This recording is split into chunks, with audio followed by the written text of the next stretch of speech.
प्रिय श्रोताओं, एक भाई अपनी बहन को लेने के लिए जाता है और कहता है कि बहन, तेरे भतीजे की शादी है, चलो शादी में चलो। वो हंसी खुशी से अपने भाई के साथ आ जाती है और घर आके अपनी भाभी से मिलती है। उसकी भाभी उससे ऐसे कड़वी वाणी में बात करती है, उसकी भाभी को लगता है कि लो, ये तो मुंह उठा के आ गई, अब तो इसको धन देना पड़ेगा। और वो उसको ऐसे ऐसे कड़वे बोल बोलती है कि अपनी ननद का मन दुखी कर देती है।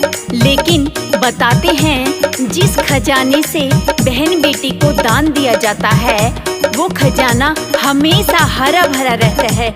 और आइए उसकी ननद भाभी की तानों से मायूस होकर अपनी भाभी को क्या कहती है, सुनिएगा जरा।